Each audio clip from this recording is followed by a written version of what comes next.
प्रिय विद्यार्थियों नमस्कार, मैं आर के चौरसिया आप सबको इस वीडियो लेक्चर में स्वागत करता हूं। आज के इस वीडियो लेक्चर में हम लोग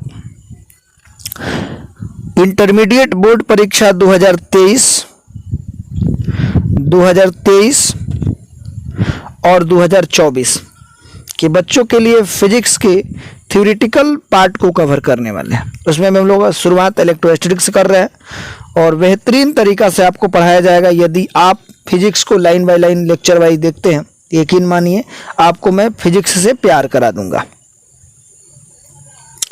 तो हम लोग किस तरीका से फिजिक्स को कवर करने वाले हैं, थ्योरी कैसा होगा, ये सारा आगे चल करके वीडियो में हम लोग देखेंगे, समझेंगे। यदि आपको वीडियो अच्छा लगता है तो वीडियो को लाइक करिए और दूसरों तक शेयर करिए और इस चैनल को अवश्य सब्सक्राइब करिए। तो चलिए हम लोग इस पोर्शन को क्लियर करते हैं, इलेक्ट्रोस्टैटिक्स को स्टार्ट करते हैं। तो यहाँ पर हम लोग देख पा रहे हैं क्लास 12th फिजिक्स, भौतिकी जो है क्लास 12th फिजिक्स के बारे में अगर हम लोग बात करें तो क्लास 12th फिजिक्स देखिए, यहाँ पर देख पा रहे हैं हम लोग क्लास 12th फिजिक्स। पहला जो यूनिट है इलेक्ट्रोस्टैटिक्स है। इलेक्ट्रोस्टैटिक्स और इलेक्ट्रो का मतलब होता है चार्ज, चार्ज का हिंदी हो जाता है आवेश। स्टैटिक्स का मतलब होता है एट रेस्ट और इसका मतलब हो जाएगा स्थिर। स्थिर वैद्युतिकी इलेक्ट्रोस्टैटिक्स, भौतिकी यानी भौतिकी बोले चाहे भौतिक विज्ञान की वैसी शाखा जिसके अंतर्गत स्थिर बिंदुवत और स्थिर आवेशों तथा उनके बीच होने वाले अन्योन्य क्रिया म्यूचुअल इंटरेक्शन का अध्ययन किया जाता है, उसे स्थिर वैद्युतिकी कहते हैं। आसान भाषा में हम कहें तो भौतिक विज्ञान की वैसी शाखा जिसके अंतर्गत स्थिर आवेश तथा उसके कारनामों का अध्ययन किया जाता है, उसे हम लोग क्या कहते हैं, उसे इलेक्ट्रोस्टैटिक्स कहते हैं। उसे क्या कहेंगे हम लोग, इलेक्ट्रोस्टैटिक्स कहते हैं। चलिए नेक्स्ट देखते हैं हम लोग स्थिर वैद्युतिकी का अनुप्रयोग। स्थिर वैद्युतिकी का अनुप्रयोग क्या है? तो स्थिर वैद्युतिकी का अनुप्रयोग निम्नलिखित है। पहला हम लोग देखते हैं छाया प्रति मशीन में, फोटोस्टेट मशीन में किया जाता है। दूसरा है कंप्यूटर प्रिंटर में किया जाता है। तीसरा है स्थिर वैद्युत स्मृति यानी इलेक्ट्रोस्टैटिक्स मेमोरी में किया जाता है। चौथा है जो है भूकंप लेखी सिस्मोग्राफी में किया जाता है। अब हम लोग चैप्टर को स्टार्ट करते हैं। इलेक्ट्रोस्टैटिक्स का जो पहला चैप्टर है, पहला चैप्टर आपके पास है विद्युत आवेश तथा क्षेत्र, इलेक्ट्रिक चार्ज एंड फील्ड। इसको हम लोग कवर करने वाले हैं, देखने वाले हैं। तो इसमें पहला टर्म जो आ रहा है वो क्या आ रहा है, विद्युत आवेश। तो पहले हम लोग विद्युत आवेश को ही देख लेते कि विद्युत आवेश एक्चुअल में होता क्या है। तो आप वीडियो को जब देख रहे हैं तो कॉपी पेन ले करके बैठिए और आपको वीडियो अच्छा लगता है तो आप इसमें कमेंट जरूर करिए। चलिए नेक्स्ट देखते हैं हम लोग विद्युत आवेश। विद्युत आवेश होता क्या है, ये किसी पदार्थ का एक गुण है जिसके कारण वह विद्युत या चुंबकीय प्रभाव उत्पन्न करता है या इस चीज का अनुभव करता है। तो विद्युत आवेश किसी पदार्थ का वह गुण है जिसके कारण वह विद्युत या चुंबकीय प्रभाव उत्पन्न करता है या इनका अनुभव करता है। अब यहाँ पर इंपॉर्टेंट नोट लिखा गया है। यहाँ पर नोट ये है कि स्थिर आवेश केवल और केवल विद्युत क्षेत्र उत्पन्न करेंगे। अगर आवेश रुका हुआ है तो केवल और केवल विद्युत क्षेत्र उत्पन्न करेगा।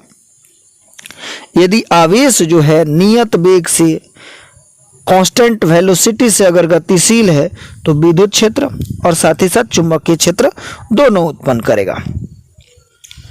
और यदि आवेश जो है अनियत वेग से जा रहा है तो अनियत वेग से अगर जाएगा तो उसके साथ में क्या होगा भाई, तो अनियत वेग से जाएगा तो विद्युत क्षेत्र, चुंबकीय क्षेत्र और साथ ही साथ ऊर्जा का उत्सर्जन भी करेगा। आवेश रुका हुआ है, V0 है तो E फॉर इलेक्ट्रिक फील्ड। और यदि आवेश जो है एक नियत वेग से जा रहा है, V0 नहीं है, तो इलेक्ट्रिक फील्ड और मैग्नेटिक फील्ड दोनों जनरेट करेगा। और अनियत वेग से, नियत वेग से अगर नहीं जा रहा है तो इलेक्ट्रिक फील्ड, मैग्नेटिक फील्ड और ऊर्जा का भी उत्सर्जन करेगा। तो आप यहाँ पर समझ गए कि आवेश अगर रुका हुआ है तो केवल विद्युत क्षेत्र उत्पन्न करेगा, अगर आवेश गतिमान है और नियत वेग से गतिमान है तो विद्युत क्षेत्र, चुंबकीय क्षेत्र।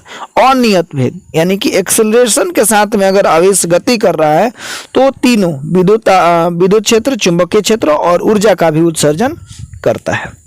नेक्स्ट देखते हैं हम लोग आवेश की अवधारणा, कंसेप्ट ऑफ चार्ज।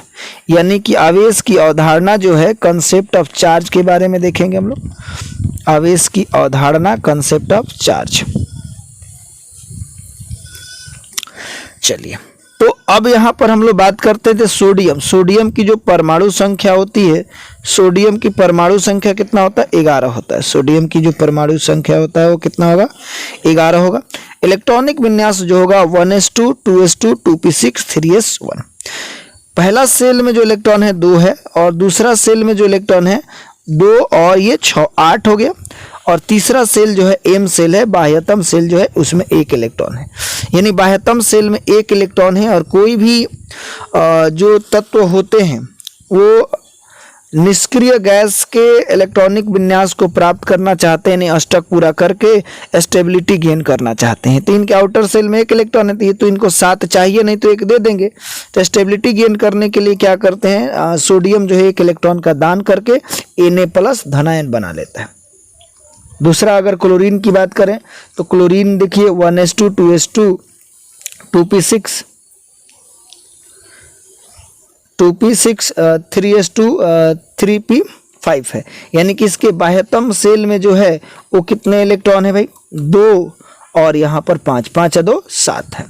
तो ये बाह्यतम सेल में 7 इलेक्ट्रॉन है, तो अष्टक पूरा करने के लिए 1 लेगा, ये देगा नहीं क्योंकि 7 देना पड़ेगा अष्टक पूरा करने के लिए, तो 1 लेगा। तो 1 इलेक्ट्रॉन लेगा तो इस पर एक माइनस चढ़ जाता है।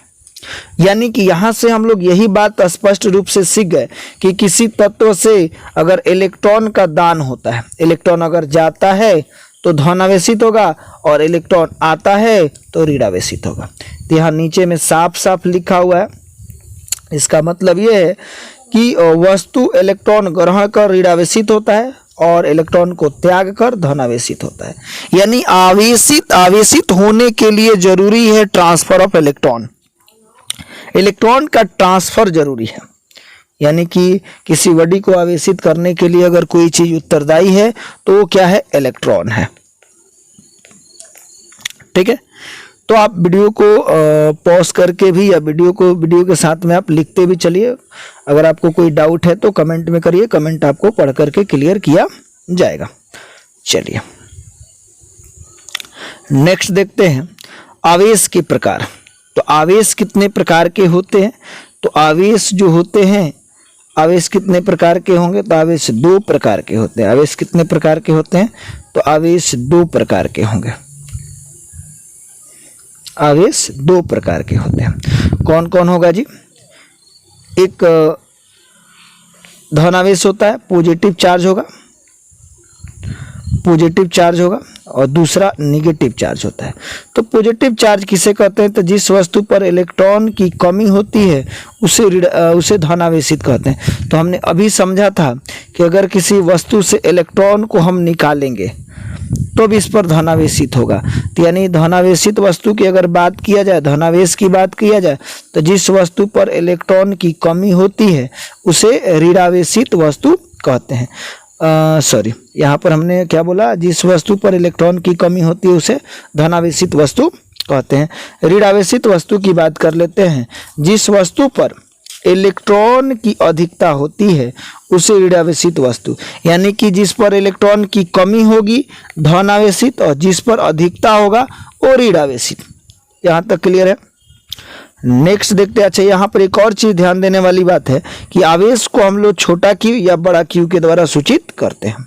अब इसके बारे में और भी बहुत सारा चीजें यहाँ पर जानेंगे कि आवेश का मात्रक क्या होता है ना, आवेश का बीमा क्या होता है, इन सभी चीजों के बारे में जानेंगे। लेकिन आज हम लोगों ने शुरुआत किया है तो ज्यादा नहीं, ये शुरुआत है तो थोड़ा सा कम ही पढ़ेंगे। चलिए नेक्स्ट देखते हैं आवेश की ध्रुवता। आवेश की ध्रुवता किसे कहते हैं? यानी आवेश की ध्रुवता, पोलरिटी ऑफ चार्ज किसे कहेंगे? तो पोलरिटी ऑफ चार्ज क्या होता है इसके बारे में जानेंगे। तो वह गुण जो दो प्रकार के आवेशों में भेद करता है, अंतर बताता है, उसको हम लोग क्या कहते हैं, पोलरिटी ऑफ चार्ज, आवेश की ध्रुवता कहते हैं। ठीक है, यहाँ तक कोई दिक्कत नहीं है। यानी आवेश की ध्रुवता क्या है, एक गुण है जो दो प्रकार के आवेशों में भेद करता है, अंतर बताता है। घर्षण विद्युत किसे कहते हैं, फ्रिक्शनल इलेक्ट्रिसिटी किसे कहते हैं, तो घर्षण के कारण उत्पन्न विद्युत को घर्षण विद्युत कहते हैं। उसके बाद नेक्स्ट पॉइंट है आवेशन। तो आवेशन क्या है, तो किस वस्तु को आवेशित करने की जो प्रक्रिया होती है उसे आवेशन कहते हैं। यहाँ तक क्लियर है, कोई दिक्कत नहीं है।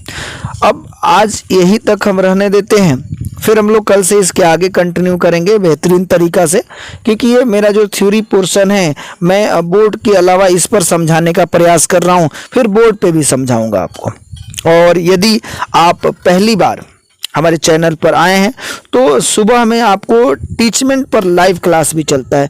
यहाँ पर तो हम लोग केवल और केवल कमेंट के थ्रू बातें कर सकते हैं, लेकिन टीचमेंट पर हम लोग face to face voice connect होकर के बात कर सकते हैं। तो सुबह 4 बजे से जो है, आज मतलब कि मंडे, कल से सुबह 4 बजे से क्लास आपका चलेगा, 100% चलेगा, एनी हाउ चलेगा। तो आप सभी सुबह 4 बजे क्लास को ज्वाइन करेंगे और इसमें आप कमेंट करके जरूर अपना मत जाहिर करिए कि आपको कैसा लगा वीडियो, और वीडियो को आगे और कैसे इम्प्रूवमेंट किया जा सकता है।